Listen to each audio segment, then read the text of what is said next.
दिखेगी तब ना।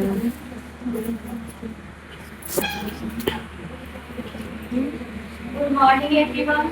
मैं रौशनी विभाग की छात्रा हूँ और मैं हमेशा कहती हूँ पर्यावरण और ह्यूमन हेल्थ एक दूसरे से अलग नहीं है। पेड़ पौधे जब बीमार होते हैं तो ह्यूमन कैसे तंदुरुस्त हो सकता है। आज का मेरा टॉपिक है how climate change is making us weak. आखिर क्लाइमेट चेंज क्यों होता है?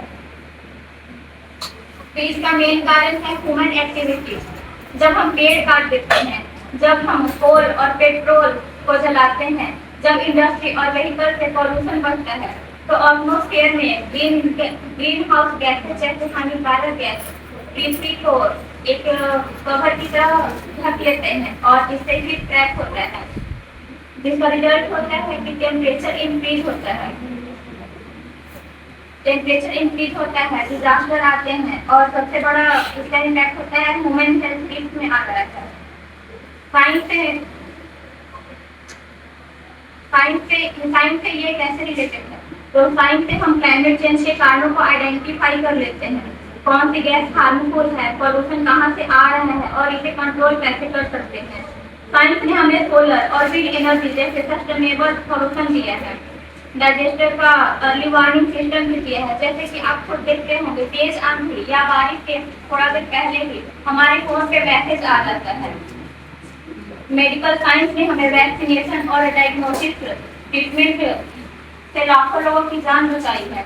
जिसका एग्जाम्पल कोरोना काल में आप देख ही सकते हैं।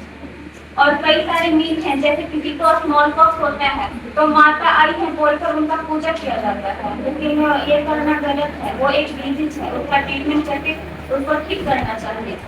आज क्लाइमेट चेंज सिर्फ एनवायरमेंट इशू नहीं बल्कि ग्लोबल हेल्थ क्राइसिस भी बन चुका है। जब टेम्परेचर बढ़ता है तो हीट स्ट्रोक, जब टेम्परेचर बढ़ता है तो हीट स्ट्रोक, डिहाइड्रेशन कॉमन हो जाता है और लोग सड़क पे चक्कर खाकर गिर जाते हैं। क्लाइमेट चेंज की वजह से मॉस्किटो भी बढ़ रहे हैं, जिससे उससे फैलने वाली बीमारियां डेंगू और मलेरिया भी बढ़ रहे हैं। एयर पॉल्यूशन के बढ़ने से अस्थमा, लंग इन्फेक्शन और ब्रीथिंग प्रॉब्लम भी बढ़ रही है। पॉल्यूटेड वाटर से कॉलरा, डायरिया जैसी बीमारियां हर घर तक पहुंच जाती है। क्लाइमेट चेंज का इम्पैक्ट सिर्फ बॉडी पर ही नहीं बल्कि फूड और मेंटल हेल्थ पर भी पड़ता है।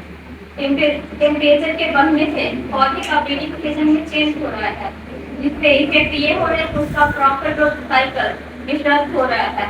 न्यूट्रिशन का प्रॉपर एक्यूमुलेशन नहीं हो रहा है, धीरे धीरे पौधों में न्यूट्रिशनल वॉल्यूम कम हो रहा है, जिससे हम जो खाना खा रहे हैं उसमें जो विटामिन और मिनरल्स मिलना चाहिए वो नहीं मिल पा रहे हैं, जिससे हम हिडन हंगर का शिकार हो रहे हैं। बाढ़, सुखाड़, बेमौसम बरसात, भूकंप जैसे डिजास्टर से लोगों का घर उजड़ जाता है। कई लोग अपनों को खो देते हैं और कई लोगों का फसल बर्बाद हो जाता है, जिसके बाद उन लोगों में एंजाइटी, ट्रॉमा और डिप्रेशन जैसी बीमारियां उत्पन्न होती हैं। क्लाइमेट चेंज होगा तो हेल्थ क्राइसिस भी होगा। इसका सॉल्यूशन है साइंस पे एक्सेप्ट करो और मिथ को रिजेक्ट करो। हमें अवेयरनेस बढ़ानी होगी और खुद को हेल्दी रखना होगा। अंत में अपनी बात दो लाइन में खत्म करना चाहूंगी। डरना नहीं किसी के भी पैरों की नाप से, डरना नहीं किसी के भी पैरों की नाप से, आखिर में जीत पुण्य की होती है पाप से। गीता में कृष्ण ने कहा अर्जुन से बचने की, पहली लड़ाई जीतनी है अपने आप से, पहली लड़ाई जीतनी है अपने आप से। तो दूसरों को सिखाने के लिए खुद में सुधार लाना होगा, हमें पॉल्यूशन कम करना होगा और खुद मीट को छोड़कर साइंस को अपनाना होगा, क्योंकि health is not everything but without health everything is nothing. Thank you.